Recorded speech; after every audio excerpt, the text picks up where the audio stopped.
Olá, boa noite. Seja bem-vindo ao Jornal da Record. Polícia Federal apoia a PEC da segurança, mas pede reforço no número de policiais. Um dos torcedores envolvidos no ataque a cruzeirenses é preso em São Paulo. Agora, no Jornal da Record.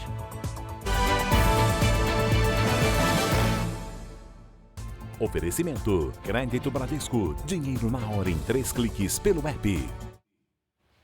A polícia de São Paulo prendeu um suspeito de envolvimento na morte de um torcedor do Cruzeiro durante uma emboscada da organizada do Palmeiras, a Mancha Verde. Boa noite, Caterina Schutt. Quantos torcedores ainda estão sendo procurados?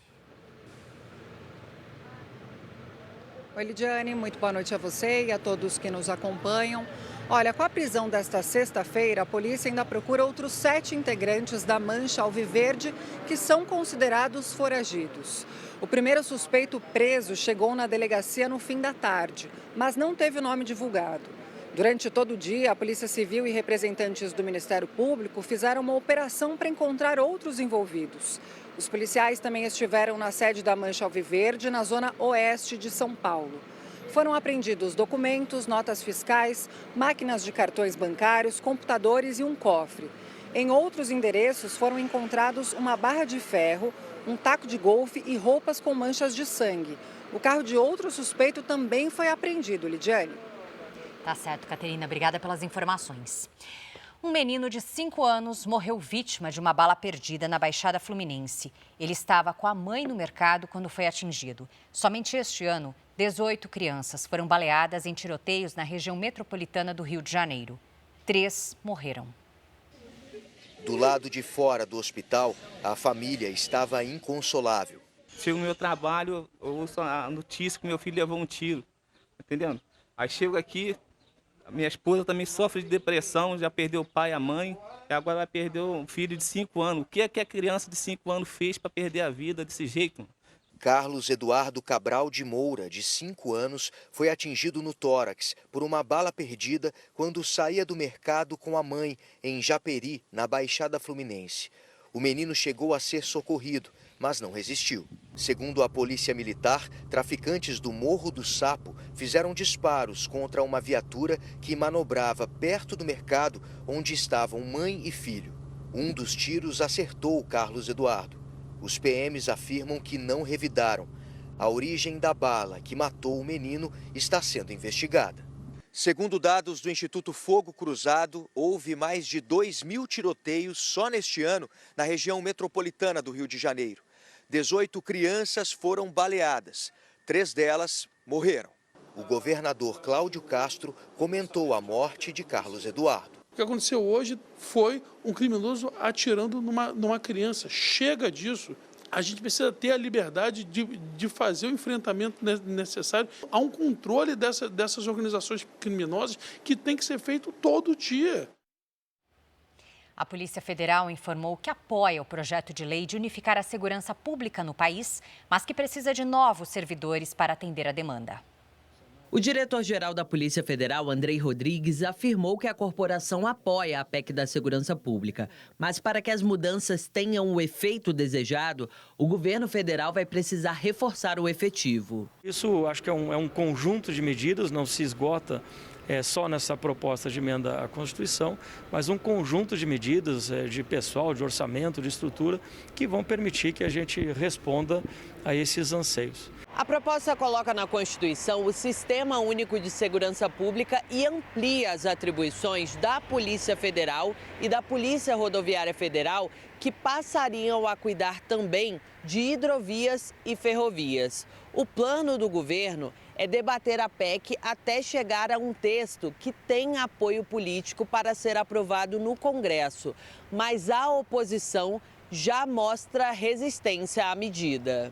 A Frente Parlamentar da Segurança Pública, que conta com 292 deputados, divulgou uma nota contra a PEC. Segundo eles, o texto propõe um aumento de poderes da União, além de atender à direção da atual Polícia Federal para se impor sobre as polícias civis em algumas matérias e criar uma verdadeira Guarda Nacional. Este especialista em segurança pública destaca que, para garantir uma aprovação eficiente da PEC, alguns pontos ainda precisam ser debatidos. A gente precisa ainda vencer um longo caminho. Primeiro, a aprovação da PEC, depois a implantação daquilo que está escrito no seu projeto, para que assim a gente possa, aí sim, avaliar. E é bom lembrar também que tudo pode ser testado, né, e corrigido. Quer dizer, não é porque a gente vai adotar esse sistema que ele depois não possa sofrer também novas adaptações.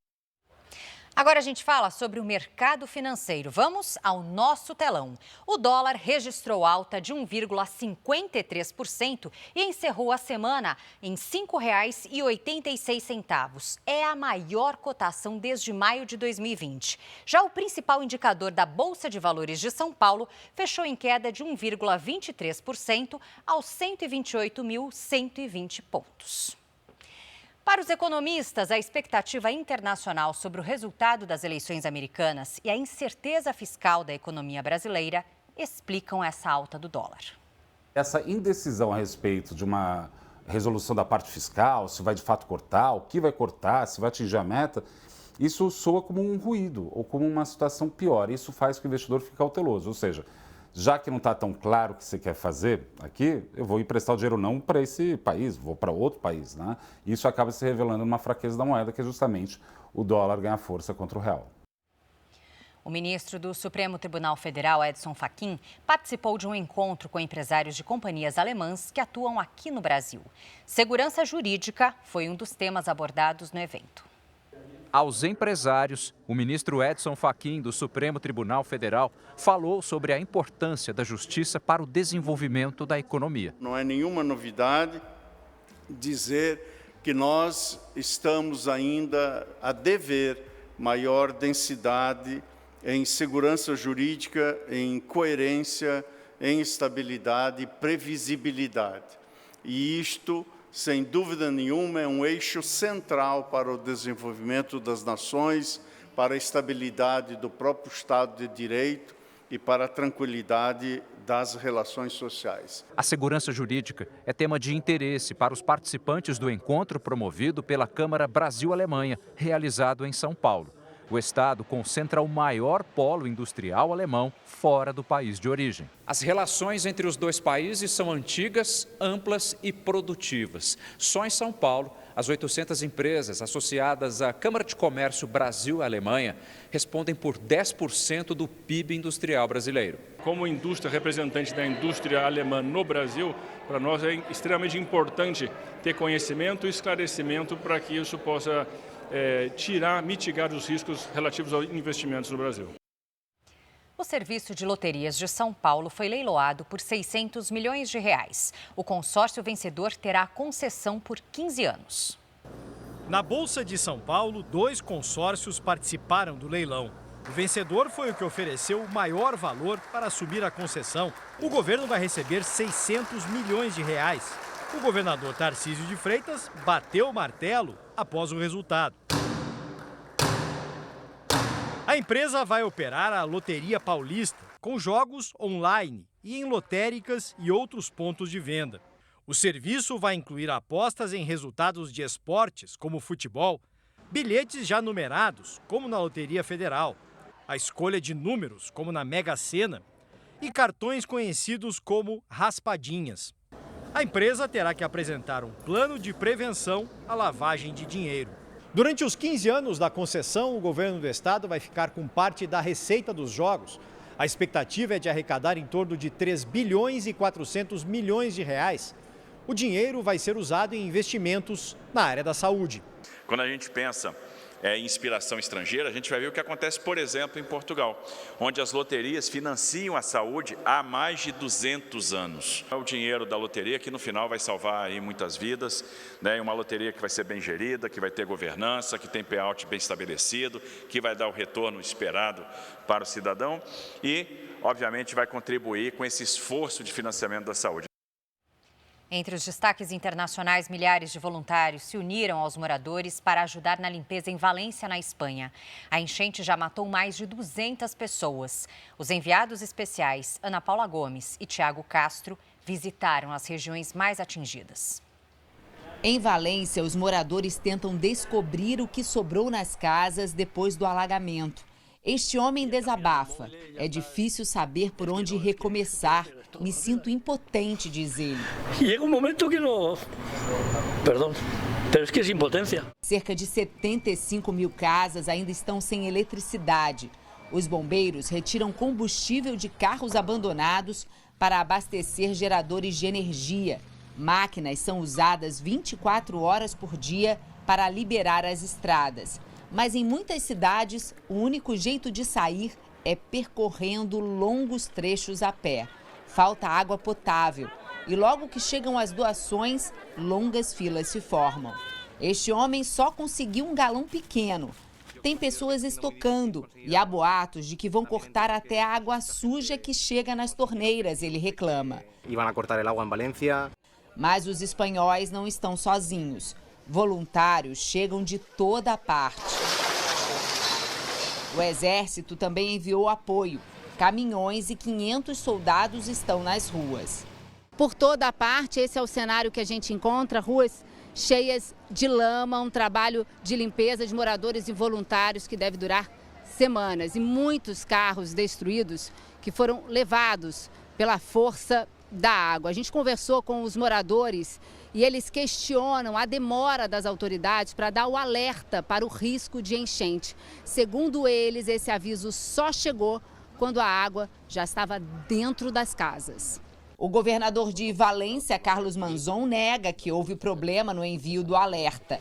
O volume de água foi tão grande e veio com tanta força que muitas pessoas que estavam neste túnel não tiveram como fugir. Motoristas ficaram presos e morreram afogados. O soldado Blanco do Corpo de Bombeiros, acostumado a situações de emergência, estava chocado. Faz parte do nosso trabalho, mas do ponto de vista humano, é uma tragédia muito grande, desabafa. 14 pessoas morreram depois que parte do telhado de uma estação de trem desabou na Sérvia. Uma câmera de segurança flagrou o momento do colapso. O governo sérvio lamentou o acidente, disse que vai investigar as causas e enviou mensagem de apoio às famílias das vítimas. Em Israel, o exército anunciou a morte de um dos últimos integrantes do alto escalão do Hamas na faixa de Gaza. Um ataque aéreo atingiu o carro em que estava Is al-Din Kassab. Segundo Israel, ele era o responsável pela coordenação entre o Hamas e outros grupos terroristas na faixa de Gaza.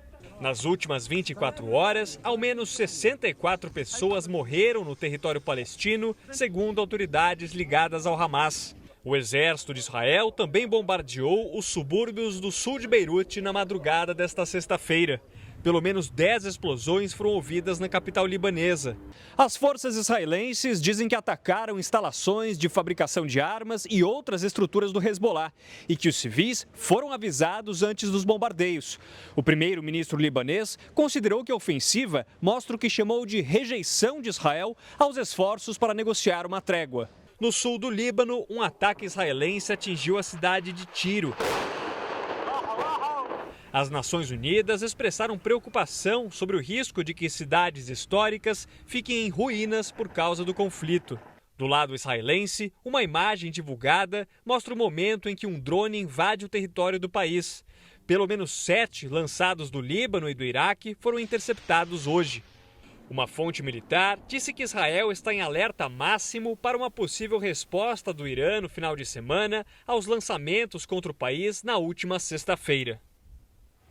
Vamos ao futebol. O técnico Dorival Júnior convocou a seleção brasileira para os jogos contra a Venezuela e Uruguai pelas eliminatórias da Copa do Mundo. A principal surpresa da lista foi o zagueiro Murilo, do Nottingham Forest, da Inglaterra. Vini Júnior e Estevão, recuperados de lesão, voltaram a ser chamados. Quem ficou de fora foi o atacante Endrick. No dia 14 de novembro, o Brasil viaja para enfrentar a Venezuela em Maturim. No dia 19, a seleção receberá o Uruguai em Salvador. Apesar de já ter voltado a jogar depois de uma grave lesão no joelho, Neymar só deve voltar a ser convocado no ano que vem. Ele já está praticamente e totalmente recuperado, porém ainda teve muito poucos minutos, né, dentro de campo, e isso foi o que pesou bastante. Pelo Brasileirão, o Grêmio arrancou um empate no finalzinho do jogo contra o Fluminense no Maracanã. Depois do contra-ataque, Reinaldo chutou e no rebote do goleiro, Bright White mandou para as redes. 1-0 Grêmio. Arias recebeu na área e arriscou. A bola desviou na defesa e entrou. 1-1. Cauã Elias, de cabeça, virou para o Fluminense. E já nos acréscimos da partida, Fábio saiu mal do gol e acertou Arezzo. Pênalti que Reinaldo não desperdiçou. 2-2 placar final. O Grêmio segue em 11º na tabela, uma posição acima do Fluminense. Este foi o Jornal da Record. Ouça essa e as outras edições dos boletins JR 24 horas, agora também nas plataformas de áudio. Outras informações no Fala Brasil, edição de sábado às 7h30 da manhã. Você fica agora com Fala que eu te escuto. Uma ótima noite.